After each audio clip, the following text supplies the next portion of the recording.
Math 7, lesson 7.8 and 7.9, percent increase and percent decrease.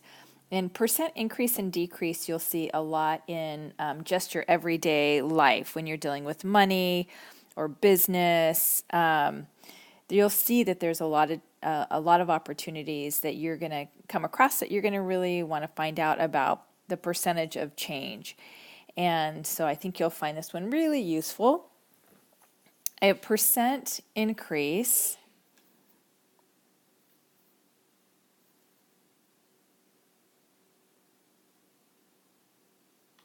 is a positive percent change if something is increasing. I'm going to come down here to one of our first examples and let's take a look at this.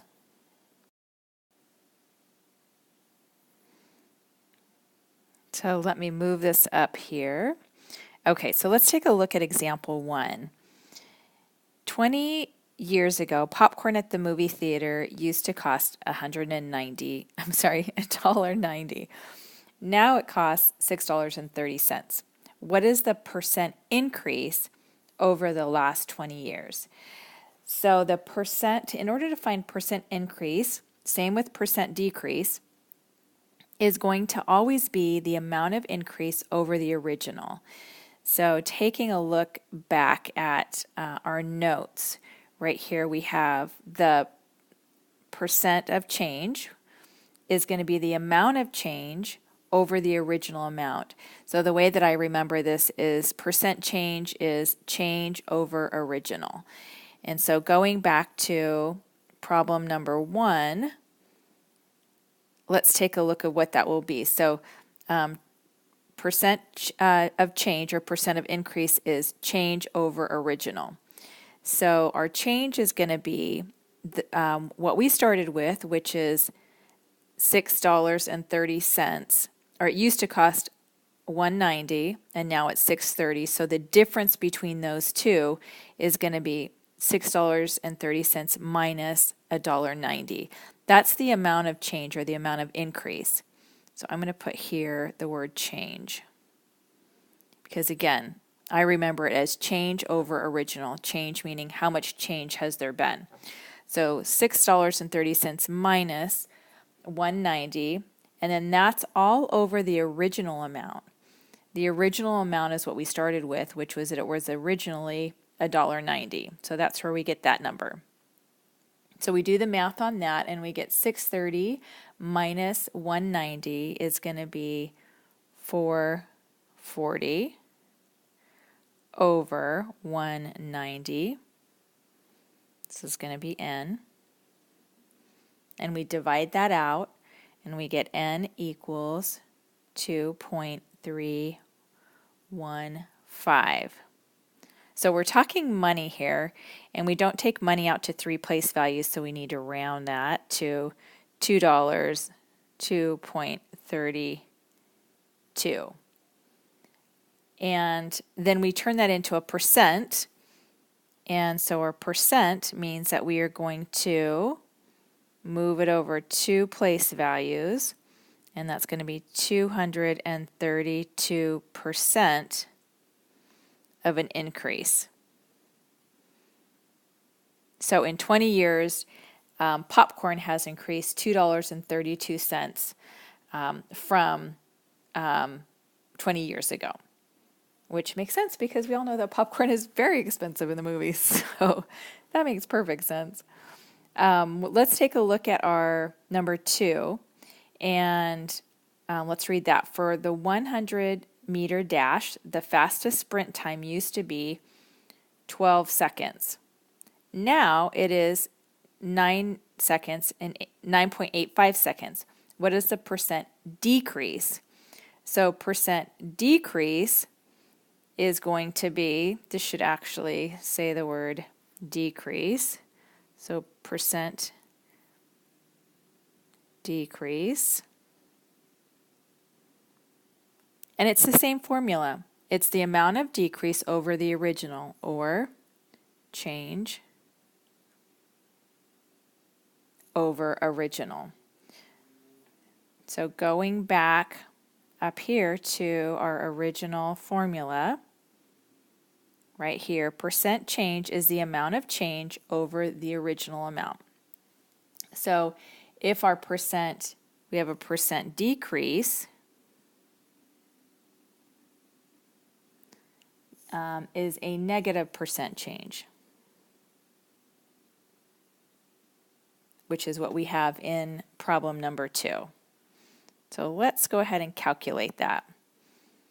So our change is the difference between 12 seconds and 9.85 seconds. So in order to find the difference of something, we're going to subtract. So we're subtracting our bigger number from our smaller. So we have right here 12 minus 9.85, and that's all over the original amount, which is what we started with right here. So it's over our 12.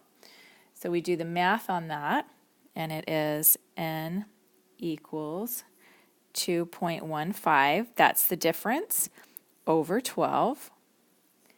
And we are going to divide that, and we get 0.17916. We're going to round that to, we're going to turn it into a percent, so that means we're going to move it over 2 place values, 1, 2, because we want to know what is our percent of change. So it's going to be 17.9. And because right after the 9 is a 1, we're not going to round. So 17.9% decrease.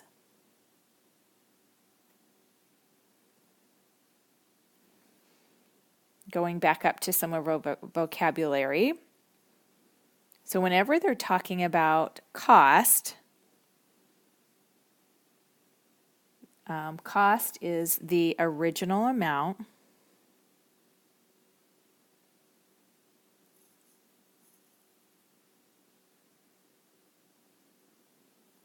that was spent for it. Profit is the money gained when an item is sold above the cost. That's the profit. So we can look at that like if we had our own business, and profit would be however much it cost us to make something, whatever the amount that we sold it above that amount, that difference is going to be our profit, what we're going to actually make. Loss is the money lost when an item is sold below the cost.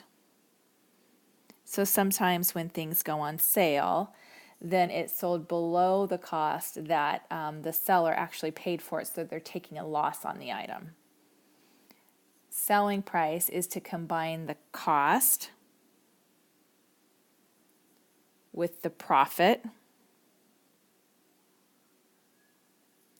or the loss. And that's the selling price. And those will come in handy as we do some of these examples. Let's take a look at example 1. Find the percent of increase. So whenever we're doing a percent increase or a percent decrease, remember our formula, it's change over original. So the change from 12 to 15 is going to be 15 minus 12. And the original, what we started with, was 12, so it's all over 12. So that's going to be 15 minus 12 is 3 over 12. We divide that out, and we're going to get 0.25. And we want to find the percent increase, so we need to turn this into a percent, which means we move it over 2 place values. And that's going to be a 25% increase. So if we think about it, it makes sense. If we go from 12 to 15, we're increasing, and the amount that we're increasing by is 25%. Number 3 is find the percent decrease when we go from 5 to 4. So remember our formula is change over original. And it might help to just write it down every time. So the change from 5 to 4 is the difference between the two. The original was 5, so that's going to be 1/5. We need to turn that into a decimal, so we divide it, and we get 0.20. And now we want percent, so we turn that into a percent, move it over 2 place values, and that's going to be 20% decrease when we go from 5 to 4. Okay, number 5, we want to find the profit to the nearest percent. So the profit is the amount that we're increasing above the original cost. So if our cost is $48.60, then we're going to go 25% above that. And we want to just find the profit. So $48.60, our profit is going to be 25% of that. 25% turned into a decimal is 0.25. And I'm going to multiply that together, and I'm going to get $12.15.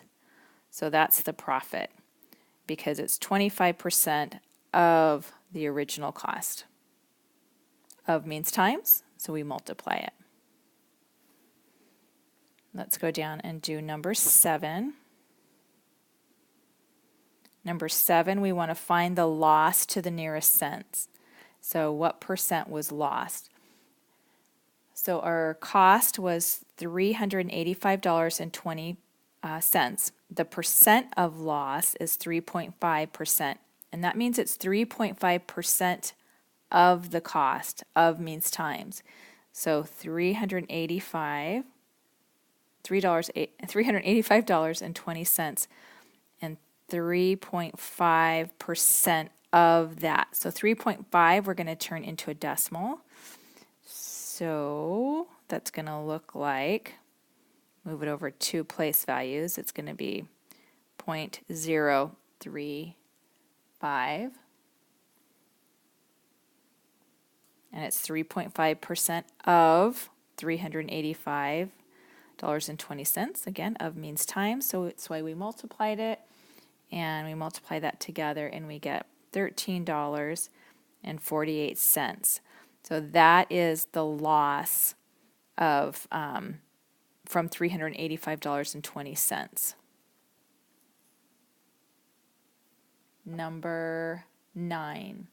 We want to find the selling price of each item.